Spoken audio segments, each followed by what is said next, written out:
Mike Buchanan's election. He may not remember this, but I came up to him at the end of the night and I said, Mike, we need to go after Congress next. We need to get the congressional seat next.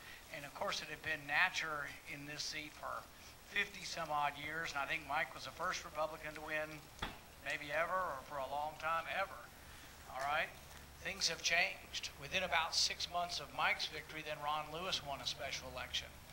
And I have joked when I've introduced Mike before, and this is a joke, it's not serious. I said I don't want to take all of the credit for Republicans starting to win in the county once I moved here.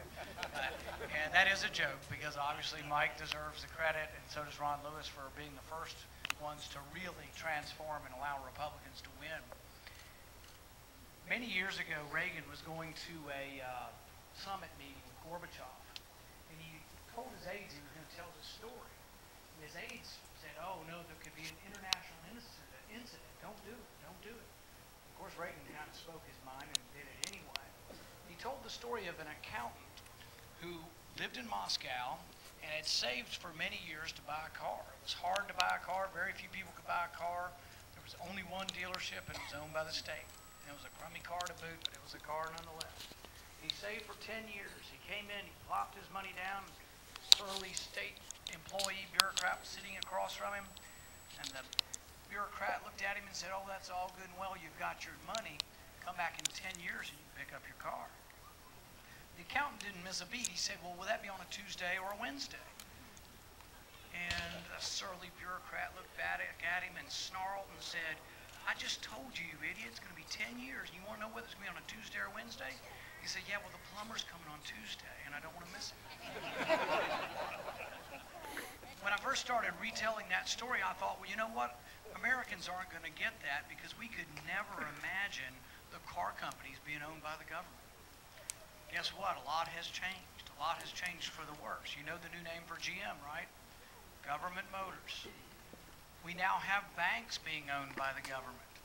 In our Republican platform, it says we don't believe in bailing out failed businesses. It's the tough love of the marketplace. 9 out of 10 businesses fail. And do we have sympathy? Yes, some of us in this audience have failed, but gotten right back up and tried again. But what happens when you let a business fail is a more successful or a better distributor, someone who provides a better service to the customers, who we all vote on in democratic capitalism. Every day we vote for the winners. A better person comes forward and produces that product. That's what's great about our society. And no one picks those winners and losers. It isn't Bret Guthrie in Washington, or it shouldn't be, and it shouldn't be President Obama picking those winners and losers. You know, Bret's family runs a successful business because they work hard at it, and they watch every penny that goes in and out to make it successful.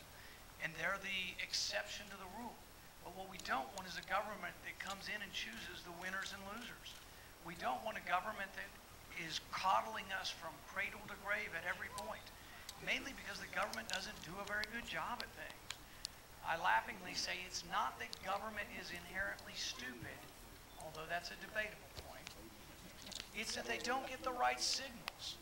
Bret and his business, Mike and his business, mine and my small business, we have a signal every month. We have to meet payroll. We have to see how much money comes in, how much money goes out, and it makes you into a good business person. Government doesn't get those signals because government doesn't have to make a profit. So when there's a question, who should be doing this, government or the private marketplace? When at all possible, it should be the private marketplace. Now, when we turn this over to government, we recently passed a stimulus package and we sent checks to everyone.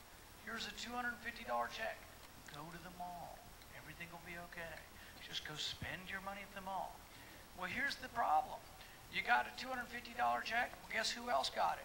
77,000 dead people got checks.